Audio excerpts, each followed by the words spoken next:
You might think living in the end is about affirming or visualizing the desire, but that's not what it actually takes to live in the end. The real work is choosing the state you want to be in consciously and then noticing the moment you fall out of the state, the moment you slip back into your old identity or assumption, the moment you forget who you are, the moment something in the 3D triggers a reaction, and then choosing to return to your desired state once again, without judgment, without frustration, without fear that you've messed something up. In this video, I'm going to show you what living in the end actually looks like, what it really takes to make that quiet, consistent return to the version of you who already has what you desire, and how this can be applied to anything that you desire to manifest and realize in your life. If you're new here, I am your muse, Tracy. On this channel, I teach manifestation the Neville Goddard way.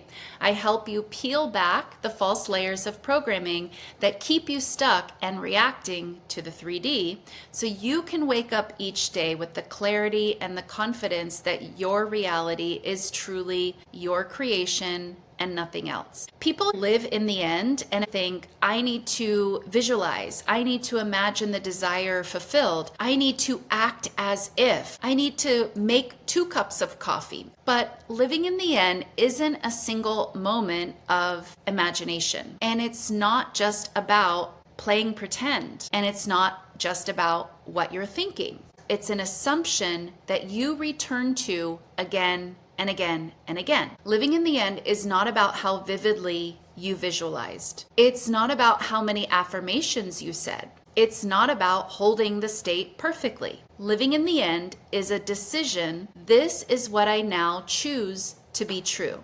This is what I now assume to be true. Not temporarily, not during your meditation, not only when things look good. Definitely not only when things look good.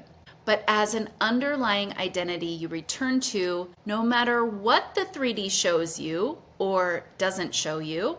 This is what people miss. Living in the end is a simple practice of returning to this desired state, not forcing, just returning to, simply. It's the willingness to move back into the state or the assumption you've chosen, not with the expectation that you'll stay there forevermore effortlessly one day. No, that's not the truth of it. It's just simply choosing the state and faithfully going back to it anytime you fall out of it. And it's normal to fall out of it, by the way. Doesn't mean you're doing something wrong. Here's the part nobody tells you. You will fall out of the state. Everyone does. Not because you're doing something wrong, but because you've spent years, maybe even decades, being identified with a version of yourself that isn't resonant with this now chosen state. So the moment something in the 3D triggers an old pattern, your mind does what it's been doing for lots and lots of years. It tries to solve, tries to react,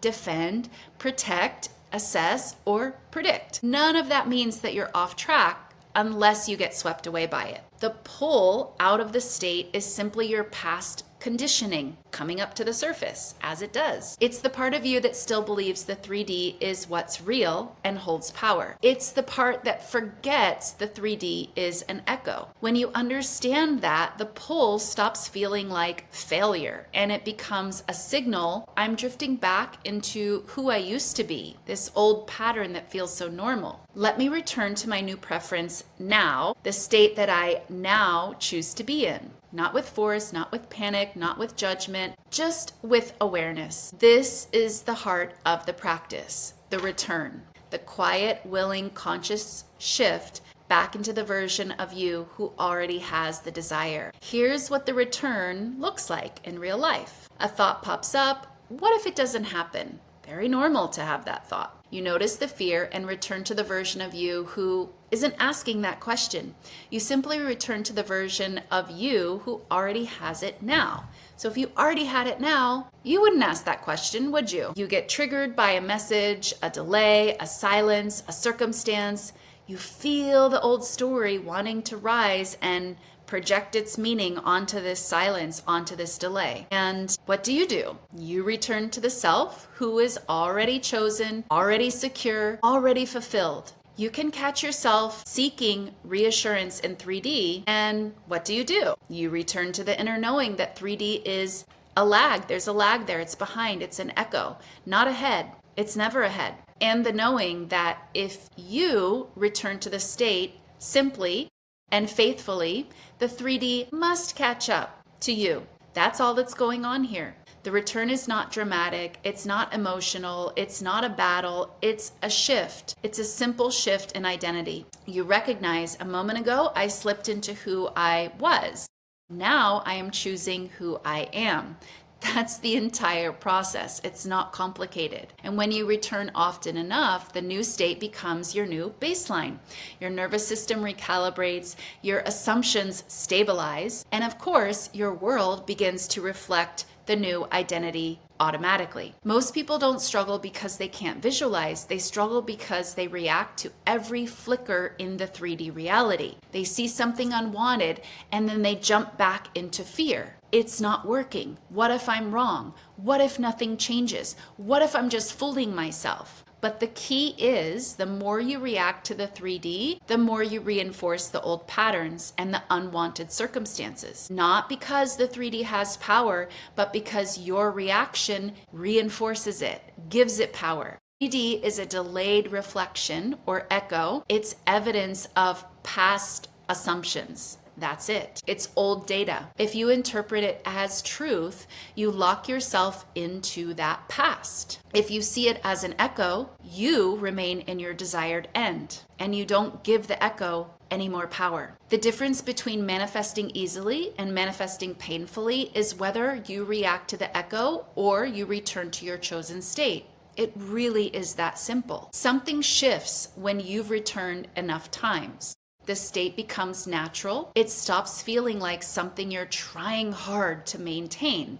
It might feel that way in the beginning, and that's okay. It becomes the identity you inhabit without even thinking. You don't have to constantly monitor your thoughts. You don't have to force your feelings. You don't have to visualize on a time schedule.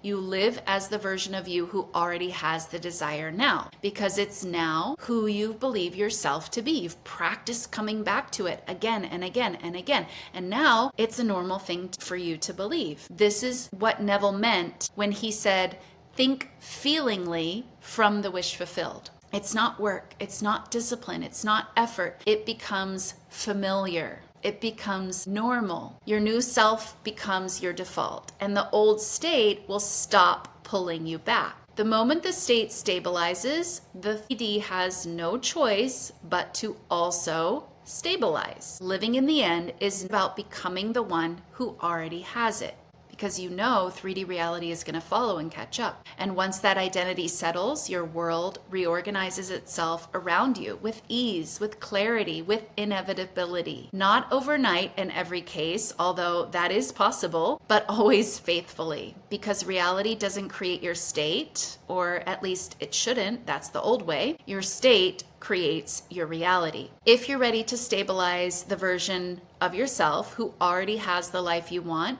and you want support breaking the habits, assumptions, and reactions that keep pulling you out of the state, then I invite you into my 1-month coaching program where we do exactly this. You can find the link in the description below. The link will take you to my website where you can read all about the program. There's also a link in the pinned comment. If you would like, you can book a free consultation with me. If you still have questions about working with me, about the program, any questions, you can book that call. The link is in the pinned comment. And thank you all so much for watching this one. I'll see you in the next video.